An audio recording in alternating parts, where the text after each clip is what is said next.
C'est toujours un plaisir de vous retrouver pour Hebdo Santé sur Medi 1. Dans ce numéro, nous nous intéressons au suivi psychologique des personnes atteintes de maladies chroniques. Et pour en parler, je reçois M. Ulrich Kofi. Vous êtes psychologue, praticien et chercheur. Bonjour. Bonjour, M. Kofi. Alors, vous exercez actuellement en tant qu'analyste psychojuridique et communautaire. Exactement ça. D'accord. Également avec nous donc sur le plateau d'Hebdo Santé, M. Jérôme Kofi, qui est biologiste. Bonjour. Bonjour, M. Kofi. Alors, vous êtes gestionnaire de projet et coordonnateur de l'ONG Cocody Cité de l'Espoir, en abrégé CCE. Oui. Voilà, donc c'est une organisation qui est membre du RIP+. Tout à fait. Et le RIP+, donc c'est une, c'est le réseau ivoirien des organisations de personnes vivant avec le VIH. Tout à fait. C'est bien ça? D'accord. En tout cas, donc, merci à tous les deux d'avoir accepté de participer à cette émission. Maladie chronique, un suivi psychologique est-il nécessaire? Alors, nous allons d'abord écouter donc quelques avis sur la question dans cet élément réalisé par Ferdinand Kouakou. C'est pénible pour ceux-là qui traversent ce genre de situation et ce n'est pas facile psychologiquement. Entourer ces personnes d'amour. Ils n'ont pas demandé à avoir ces maladies. Voilà. Et du que tu vas vivre toute ta vie avec ça, dépendre des médicaments n'est pas facile. Si encore il doit être rejeté, il doit être stigmatisé, en ce moment-là, on les tue à petit feu. L'annonce même seule peut créer beaucoup de dégâts chez celui à qui on a annoncé. Donc il faut faire accompagner cette personne par les techniciens au niveau de la santé et puis faire un encadrement même au niveau de la famille. Parce que généralement, par exemple, je prends un cas de sida.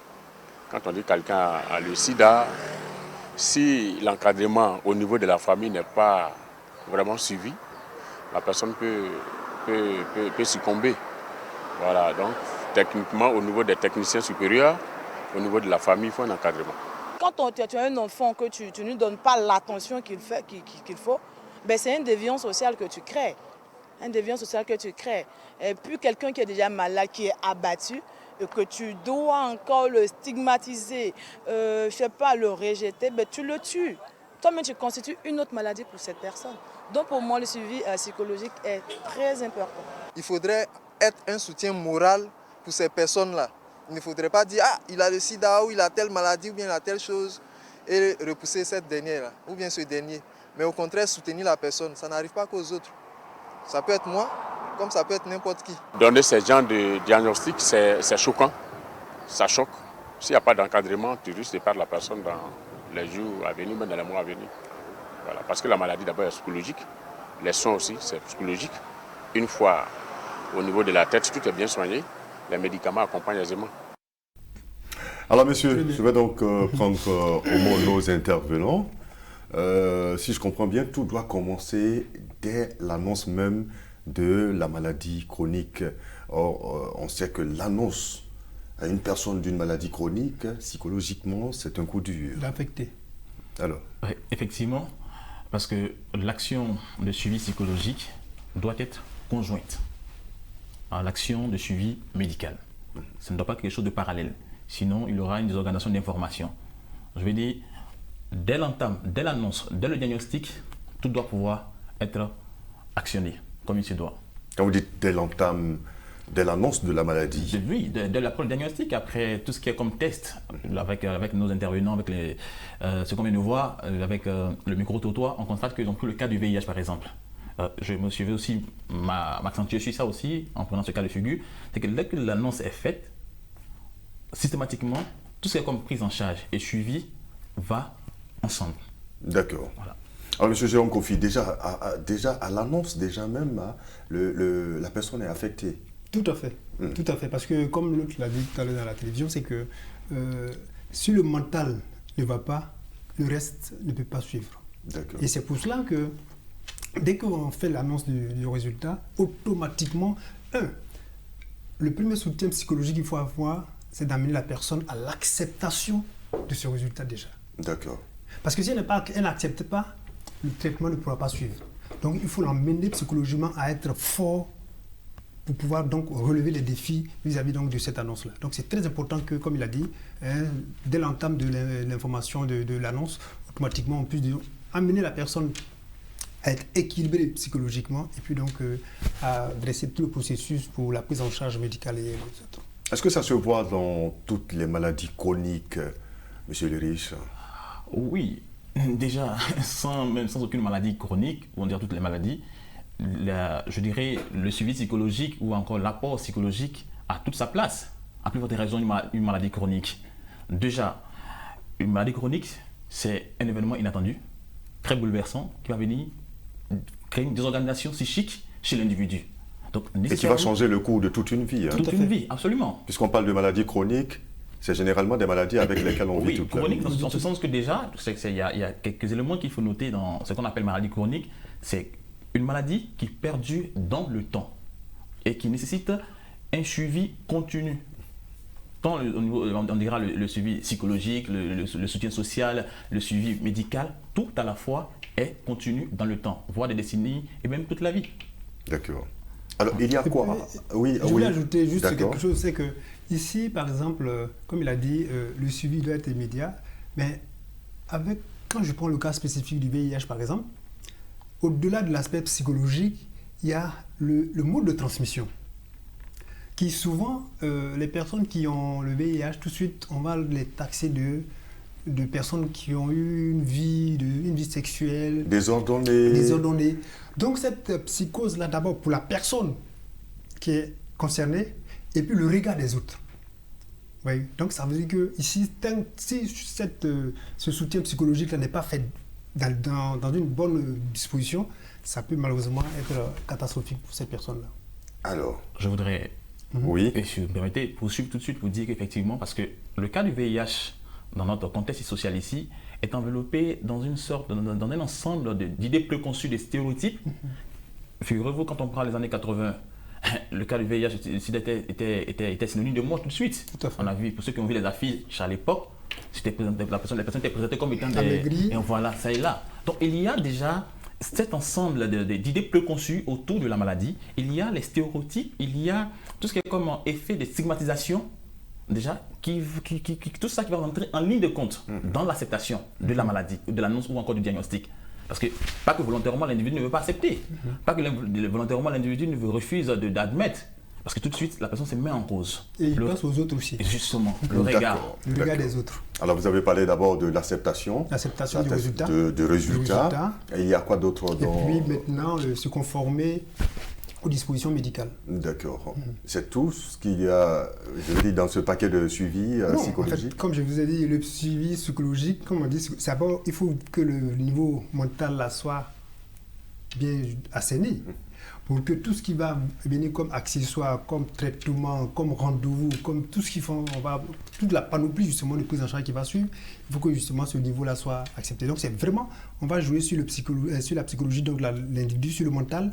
C'est ce qu'on appelle généralement, il faut que la personne sorte de là avec une bonne hygiène des choses mentales. Et à partir de là, maintenant, on engage toute la procédure de traitement et tout ça. C'est une étape importante puisque ça va conditionner donc le succès du traitement. Oui, mais je vais vous donner un exemple. Dans le cas du plus, pour mieux illustrer cela, c'est pour cela qu'au niveau du VIH, par exemple, on n'oblige pas une personne à faire le test de dépistage. Pour que vous fassiez le test de dépistage, il faut que vous vous leviez volontairement pour faire le test de dépistage. La personne, le prestataire, échange avec vous et puis il va obtenir ce qu'on appelle le consentement éclairé. Le consentement éclairé, c'est-à-dire que j'échange avec vous sur tous les contours, les pourtours de la maladie et puis vous décidez volontairement de faire le test. Quand vous avez accepté le test, ça veut dire que vous êtes prêt à accepter le résultat. Mais quand vous obligez une personne à faire le test de dépistage, étant donné que c'est un traitement, au niveau des principes du traitement, c'est que le traitement, c'est un traitement à vie. Et donc, si vous m'avez forcé à faire le test et que moi je ne voulais pas, vous me dites que je suis positif, est-ce que mentalement j'étais prêt? Donc le traitement aussi va avoir un impact. C'est pour cela que justement, en matière de dépistage VIH par exemple, il faut donc faire une préparation justement psychologique, demander justement la disposition de cette personne-là à s'engager à faire le test de dépistage. Et quand c'est comme ça, le reste, le processus va facilement. Qui est habilité à apporter un suivi psychologique à un patient? Alors, on dira de l'expression suivi psychologique un psychologue. Un psychologue. Voilà. Mais dans le contexte actuel, il arrive que des personnes soient outillées à le faire. On appelle ça les premiers secours de soins de santé mentale. Voilà, les premiers soins de santé mentale, les premiers secours de santé mentale, de sorte à pouvoir vraiment permettre de permettre aux malades d'accepter son diagnostic. Parce qu'il faut noter qu'il y a ce qu'on appelle le déni, le refus d'admettre une chose, une réalité. Et généralement, dans ce genre de situation, c'est ce qui arrive. Voilà, c'est ce qui arrive. Et pour ne pas que cela puisse empêcher, je dirais, la prise en charge, voilà pourquoi on insiste sur l'intervention conjointe, on va dire le suivi psychologique et en même temps le suivi aussi ou encore les soins médicaux, pour que tout aille de pair à la fois. Voilà. Donc c'est nécessaire, c'est plus que nécessaire, je dirais. Au-delà du psychologue, qui peut, est-ce que les membres de la famille peuvent jouer ce rôle? Jouer ce rôle en quelque sorte, parce qu'on parle de soutien social aussi. Parce que le soutien social, c'est, je dirais, tout l'ensemble l'apport, l'attention qu'on accorde à la personne. Il y a de conforter la personne en aidant la personne à rehausser le moral. Il y a aussi aider la personne à ne pas se blâmer, ne pas juger la personne. Voilà pourquoi il est difficile pour l'entourage de le faire. Voilà pourquoi généralement on oriente le malade vers un psychologue qui lui sait plus ou moins, sait amplement l'organisation psychique de l'individu, qui sait véritablement, je dirais, tout ce qui est comme élément de la personnalité, donc, et qui n'est pas, d'un point de vue professionnel, qui n'est pas dans une posture de juger ou encore de moraliser. Donc, ce sont ces éléments-là qui facilitent ou encore qui donnent, je dirais, une posture objective et de prise en charge, je dirais, réussie, voilà, pour le malade. Le malade, d'accord. Au niveau de la famille, on parle généralement de soutien social, de ne pas rejeter l'individu, de ne pas le stigmatiser, de ne pas vraiment le blâmer, de le prendre, parce qu'il n'a pas souhaité, on ne souhaite pas avoir une maladie. On ne souhaite pas. D'accord, alors je voudrais qu'on fasse la part des choses. Oui, ce qu'il a dit, c'est tout à fait juste, mais moi, nous sommes un peu dans le milieu communautaire.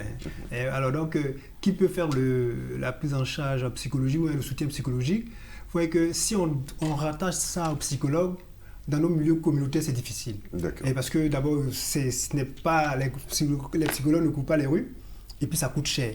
D'accord. Et donc, au niveau communautaire, on forme des relais.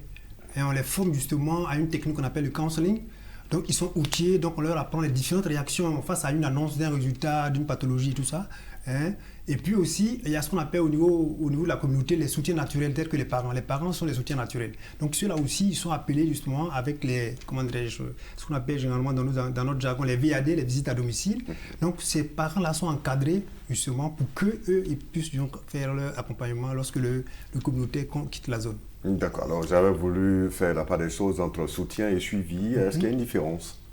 Oui, non, le soutien, comme je dis, le soutien il est ponctuel. C'est un besoin qui est ponctuel. Je vais vous donner un exemple. Or, le suivi, il est permanent. Chaque jour, par exemple, je dois m'assurer que j'ai pris mon médicament. Et donc, je fais un suivi, par exemple, mon médicament. Or, le soutien, c'est que, par exemple, je viens de vivre une situation où mes enfants viennent à cause de ma situation de vulnérabilité, j'ai des difficultés pour assurer la scolarité de mes enfants. Donc, je peux avoir un soutien scolaire, par exemple. J'ai des difficultés, par exemple, pour peut-être répondre on peut m'apporter un soutien pour mettre en place une AGR. Donc, il est ponctuel en fonction de l'évidence, en fonction du besoin qui peut se poser. Exactement. Alors, mais pour rester dans notre cadre, le soutien psychologique et le suivi psychologique, ça fait deux choses. D'accord. Alors, je dirais deux choses, mais pas deux choses entièrement distinctes. Le soutien va consister à l'action menée, l'ensemble des thérapies qu'on apportera, qu'on va mettre en place pour aider le patient à restaurer son équilibre psychologique. Le suivi, c'est tout le process, voilà, depuis l'annonce, depuis le diagnostic de la maladie, jusqu'à ce que, tout le temps, si on parle de maladie chronique, tant que l'individu est en vie, on parle de suivi psychologique. À quel moment l'individu peut être en baisse ou encore en hausse en termes de santé mentale, parce qu'il y a aussi des indicateurs de santé mentale au niveau de la santé. Est-ce que la personne est en termes d'humeur, en termes je dirais, de nervosité, tout ça peut s'évaluer. Donc le suivi, c'est tout ce processus pendant toute la durée. Or, le soutien, c'est l'ensemble de ces actions ou encore de ces thérapies qu'on mettra en place pour pouvoir vraiment aider l'individu à mieux se porter psychologiquement. Parce que la santé psychologique conditionne absolument, je dirais, la réussite du traitement tout entier. D'accord. Donc, lorsqu'on échoue, lorsqu'il y a, je vais dire, le suivi psychologique, il y a échec, Mais le traitement. Oui, effectivement. La plupart des échecs thérapeutiques qu'on constate dans nos milieux, c'est parce que justement le suivi ou le soutien psychologique n'a pas été bien fait. Parce que c'est le b.a.-ba. D'abord, vous savez que pour revenir à notre actualité communautaire, ce que nous faisons, avant de mettre une personne sous traitement, il faut faire ce qu'on appelle une préparation à l'observance. Alors, la préparation Ça veut dire quoi? Préparation à l'observance, ça veut dire que c'est des traitements, vous savez que le principe du traitement antirétroviral, c'est un traitement qui est que dès qu'on l'a débuté, on ne peut pas l'arrêter. Donc il faut préparer psychologiquement la personne de ce que, voilà, il va s'engager dans un process et que ça va dépendre de lui. Moi, je finis, moi, en tant que prestataire, je donne la posologie, je donne les traitements, mais le suivi, là, la prise quotidienne, là, c'est vous qui le faites. Mais il faut que le mental déjà accepte ce principe-là. Parce que si cela n'est pas fait ici, il peut y avoir un échec. Et l'échec, malheureusement, peut avoir des conséquences sur votre état de santé. Voyez-vous? Donc c'est pour ça que c'est important de faire ce premier élément-là qui est le déterminant, qui est la boussole qui va déterminer si oui ou non nous allons avoir quelqu'un qui sera observant au traitement, qui va respecter ses rendez-vous, dès qu'il est un pépin, parce qu'effectivement c'est ça. Lorsque vous faites un bon suivi psychologique, dès qu'il y a une situation qui n'est pas juste tout de suite, il appelle son prestataire pour dire « Ah tiens, voilà telle chose que je constate ». Et là, ça veut dire que c'est une personne qui est prête justement et s'engage justement à prendre toutes les dispositions pour son état de santé. D'accord, vous avez pris votre contexte où vous formez, comme on dit, des relais au niveau des psychologues. Est-ce qu'il y a un endroit approprié pour un suivi psychologique d'un malade, par exemple?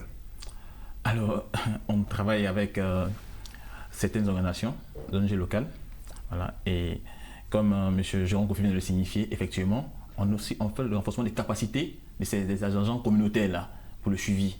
Voilà, on va faire l'évaluation psychologique à l'observance thérapeutique.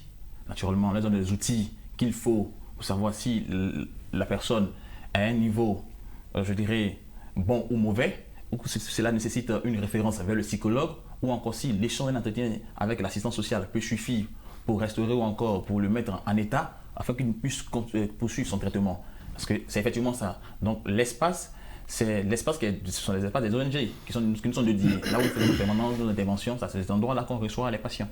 D'accord. Voilà. Alors, moi, ce que je voulais savoir, est-ce que déjà le malade chez lui à la maison, le cadre familial suffit déjà pour faire un très bon suivi médical? Le cadre familial seul ne suffit pas. Voilà, le cadre familial seul ne suffit pas, en ce sens que déjà, il faut déjà une intervention auprès de la famille. Ce que les agents communautaires font d'ailleurs, comme M. Jean Kofi le soulignait, parce que déjà, si on arrive à intervenir auprès de la famille et que la famille arrive à accepter et à soutenir le patient, il y a aussi le milieu professionnel. Parce que la désorganisation que la maladie vient créer dans la vie de l'individu, ce n'est pas seulement qu'au niveau familial. Il y a le niveau individuel émotionnel et il y a le contexte professionnel aussi, qui est tout ça, ça crée un bouleversement.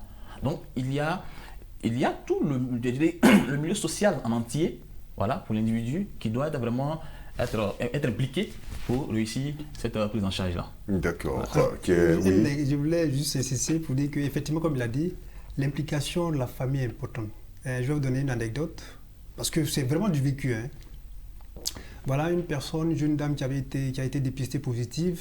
Elle habitait une zone et son grand frère, qui est l'aîné de la famille, a été informé de son statut. Elle vivait chez le grand frère à la maison.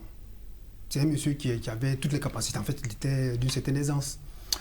Mais à cause de ce qu'il avait de l'appréhension de la maladie à VIH, il a décidé de prendre un logement pour sa petite sœur. Donc, il a délogé sa fille de chez lui. Il allait prendre un studio tout équipé. Il a acheté tout pour mettre à la disposition de la jeune fille. Mais je vous assure que la fille, quand elle venait pour ses prises de traitement, ce n'était pas son problème, ce n'était pas le point de traitement, c'était le fait que, à cause de son état, son frère l'a rejeté. Elle vit seule. Elle vit seule, mais malheureusement, ça, c'est dramatique pour vers la fin parce qu'elle n'a pas pu supporter ce côté psychologique. Ce n'est pas parce que le traitement n'était pas, mais c'est parce que sur le plan psychologique, elle n'a pas pu accepter qu'elle puisse être rejetée du fait de son état de santé. Alors, mais pour une personne, je prends elle son cas. Oui. Est-ce que là, un suivi psychologique peut l'aider? Oui, ça peut l'aider. Mais elle, comme il a dit, l'implication de la famille est importante. Son frère de sang qui la rejette du fait de son état, elle ne peut pas accepter ça. Donc mentalement, c'était ce monsieur-là qui devrait justement reconnaître et puis venir et puis ces sujets, ça peut peut-être arranger. Elle dans son cas, oui. Quel doit être le suivi? Qu'est-ce qu'il faut faire pour qu'elle puisse... Très bien. D'abord, déjà, on est tous effectivement attachés à quelqu'un. Nous sommes tous issus des familles. Donc il y a le sentiment d'appartenance. Parce que tout rejet social vis-à-vis d'une personne vient nous nier le sentiment d'appartenance. Alors cela constitue une frustration. C'est un signe de stigmatisation, de rejet et de marginalisation à la limite. Tout à fait. Et on perd notre estime. Est-ce qu'on vaut véritablement notre place qu'on avait? Est-ce qu'on vaut quelque chose? Nous sommes utiles véritablement à la famille dont on estime être issus? Voici un ensemble. Maintenant, les actions à mener, d'abord ici, il faut aider la victime. Il faut stabiliser la victime parce que l'un des éléments clés à gérer dans cette prise en charge psychologique, c'est la gestion de toute cette transformation identitaire. Une désorganisation qu'on va qualifier de deuil émotionnel qu'il faut gérer dans un premier temps. Quand cela est fait, l'autre intervention va s'axer sur la famille. Parce que naturellement, on est issu d'une famille. Nous sommes issus d'un environnement social. Donc, l'implication est nécessaire. Donc, de façon pratique. De façon pratique, on va mener des actions à leur endroit. À leur endroit, d'accord. Voilà. Vous allez aller voir le parent, oui. de cette jeune dame en question. Les communautés le font. On parle de médiation sociale et tout ça. La communauté le font, je passe le regard des jeunes filles. La communauté le font. La médiation sociale, moi j'ai été sur le terrain plusieurs fois avec des assistants sociaux aussi, mener des actions de médiation sociale. Parce que l'enfant aussi avait été banni de la famille parce que son père, qui est prédicateur à la mosquée, a appris que son enfant a le VIH. Pour lui, c'est inadmissible. Il a même dit ça publiquement à la mosquée un vendredi. Imagine bien dans quel état l'individu va se retrouver. D'accord. Donc on peut conclure que un soutien psychologique est nécessaire pour l'accompagnement des personnes atteintes de maladies chroniques. On peut le dire. On peut le dire, oui. On ne peut pas le dissocier. Monsieur Jérôme Kofi, je suis d'accord on peut aisément le dire. On ne peut pas dissocier. D'accord, mais on s'est beaucoup plus appesanti sur le VIH, oui. Mais il n'y a pas seulement que le VIH qui est maladie chronique, il y a beaucoup de maladies chroniques. On a besoin justement d'un accompagnement psychologique.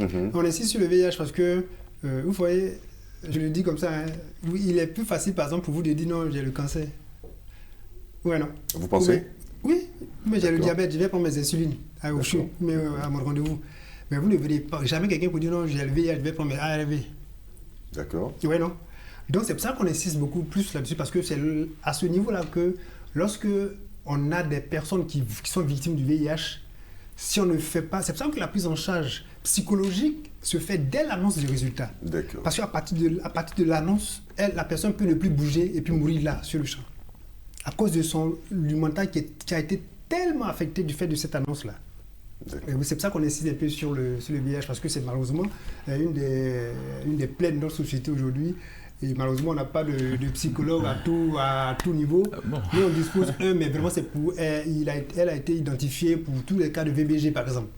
Voilà. Les relais que vous formez sont compétents? Oui, ils sont compétents, puisqu'en fait, ils sont formés selon l'algorithme national de formation concernant la prise en charge, le soutien psychologique des personnes vivant avec le VIH. Donc vraiment, c'est toute une panoplie de modules qui leur sont enseignés. Et puis bon, on fait une évaluation et puis ceux qui sont ou celles qui sont aptes là, on les met justement en situation. Mais il y a des accompagnements, les supervisions qui se font aussi pour voir est-ce que c'est ce qui a été enseigné qui est dispensé. Et puis on fait donc c'est vraiment... On peut dire qu'ils sont à la hauteur de... Ils sont à la hauteur. Et un suivi psychologique donc, est nécessaire dans la prise en charge donc, de ces maladies chroniques. On est là. Donc, il faudrait mettre donc l'accent là-dessus. Très bien. On est d'accord là-dessus. Absolument. Pour le bien donc de la communauté, des personnes qui sont justement dans ce cas de situation. Bien sûr. Alors donc, merci à vous, M. Jérôme Kofi. Je pense qu'on a fait le tour de la question. Juste cette réflexion pour... permettre de comprendre la situation de certains malades, hein, et on vient donc de le voir, le soutien psychologique, il est assez important. Merci à vous. Je rappelle que vous êtes biologiste et gestionnaire donc de projet, coordonnateur de l'ONG Cocody Cité de l'Espoir. Merci également à vous, monsieur Ulrich Kofi. Je rappelle que vous êtes psychologue, praticien et chercheur et vous êtes actuellement analyste psychojuridique et communautaire. N'est-ce pas? En tout cas, merci donc à l'équipe de réalisation. Merci également à vous pour l'intérêt que vous portez à Hebdo Santé. Et rendez-vous la semaine prochaine pour un autre numéro d'Hebdo Santé, toujours sur Medi 1 par la grâce de Dieu.